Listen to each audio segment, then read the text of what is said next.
The evidence she'd gathered but never used had somehow found its way to authorities.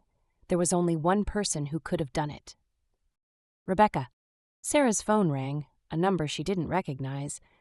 "Sarah, don't hang up." Rebecca's voice was urgent, barely above a whisper.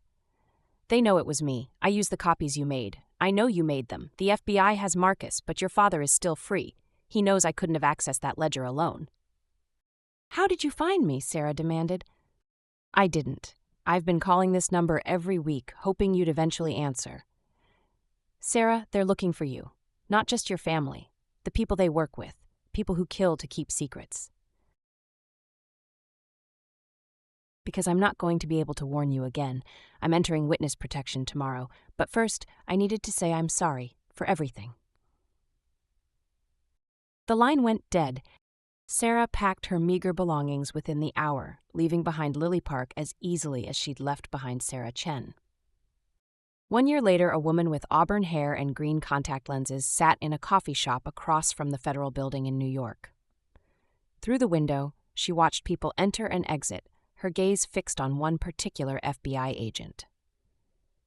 Agent Teresa Ramirez had been the lead investigator on the Wang Chen case, dismantling one of the largest money laundering operations on the East Coast. Today was the sentencing of Jian Chen, Sarah's father. The headlines had been relentless for months. Banking dynasty's criminal empire exposed. Chen family patriarch faces decades in prison. Wang heir cooperates with authorities. Marcus had turned state's evidence, trading testimony for a reduced sentence. Always the survivor, even in disgrace. Sarah hadn't planned to return to New York, but Amy's last message had changed everything. Mother needs you, not the old you, the real you. Her mother, the perfect Chen wife, had fallen apart as her husband's crimes were exposed. The woman who had preached family honor and saving face now faced the ultimate loss of both. As Sarah watched Agent Ramirez exit the building, she made her decision. Standing, she approached the agent and spoke the words she'd rehearsed countless times. "My name is Sarah Chen. I believe you've been looking for me." The courtroom fell silent as Sarah took the stand. Her mother sat in the front row, a shell of her former self, eyes hollow with betrayal and loss. Beside her, Amy clutched her hand, offering silent support. Sarah didn't look at her father as she testified about the ledger, the coded conversations she'd overheard throughout her childhood, the arrangements made for her marriage to Marcus. "I was raised to believe that family came first," she said, her voice steady. "I never understood that family meant the criminal organization, not the people who loved each other." When asked why she had run instead of coming forward, Sarah looked directly at her father for the first time. "I was afraid, not just of the physical danger, but of losing the only identity I'd ever known. Even a prison can feel like home when you've never lived anywhere else." After her testimony, as she was leaving the courthouse surrounded by federal marshals, a reporter called out, "Do you regret your decision to testify against your own family?" Sarah paused, considering. Family isn't just blood, it's love and trust and honesty. I'm not testifying against my family, I'm testifying against people who used family as a weapon. The prison visiting room was sparse and cold. Sarah sat at the metal table, watching her mother approach in her standard-issue jumpsuit. Min Chen had received a reduced sentence for her cooperation, but still faced years behind bars. They sat in silence for long minutes, these two women who had lived parallel lives without ever truly knowing each other.